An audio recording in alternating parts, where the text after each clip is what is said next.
માળિયાડી તાલુકાના મધ્યાહન ભોજન ભરતીમાં ગેરરીતિ થતા અરજદારો દ્વારા મામલતદારને આપ્યું આવેદનપત્ર।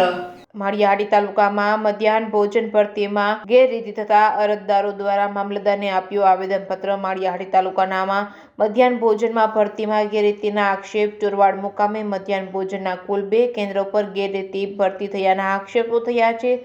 8/12/2023 રોજ ભરતી માટે કરાયું હતું જાહેરનામું પ્રસિદ્ધ 29/1/2024 રોજ મામલતદાર અને પુરવઠા નાયબ મામલતદારની હાજરીમાં લેવાયું હતું વોક ઇન્ટરવ્યુ। પરિણીત મહિલાને અપરિણીત બતાવી ભરતી કર્યા અને વધુ શિક્ષિત હોવા છતાં ઓછા શિક્ષિત લોકોની ભરતી કરી હોવાના પણ કરાયા આક્ષેપો। આ બાબતે ઉચ્ચ કક્ષાએ યોગ્ય તપાસ માટે અન્યાય થયેલ અરજદારોએ કરી માંગ। અધિકારી દ્વારા યોગ્ય તપાસ કરવામાં નહીં આવે તો ગાંધી ચિંધ્યા માર્ગે આંદોલન કરશે તેવી ચીમકી ઉચ્ચારી છે। આ બાબતે માળિયા મામલતદાર દ્વારા યોગ્ય પગલાં લેવા કરાઈ હતી માંગ। Reporting by Pratap Sisodia, Maliya Hatina. હું પ્રકાશ બોરીસા, સામાજિક કાર્યકર। આજ રોજ માળિયા તાલુકામાં 2/2/2024 રોજ અમે આવેદનપત્ર દેવા માટે આવેલા છે।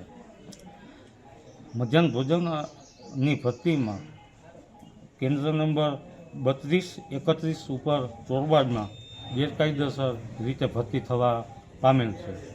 જે નિમણૂક પામેલા અરજદારો કે જે એમના વાલીશ્રી નોકરી કરે છે અને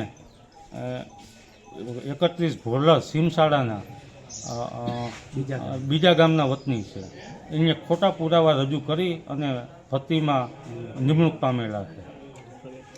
અને આ બાબતે કલેક્ટર શ્રી જૂનાગઢને અમે અપીલ કરીએ છીએ કે આની પુનઃ તપાસ કરી અને આ ભરતી રદ કરવામાં આવે અને નવેસરથી ભરતી કરી અને પાછી નિમણૂક પત્ર આપવા અરજદારને જો નહીં કરવામાં આવે તો ગાંધી ચિંધ્યા માર્ગે આંદોલન અમે કરશું, ઉપવાસ ઉપર ઉતરશું। જય હિન્દ।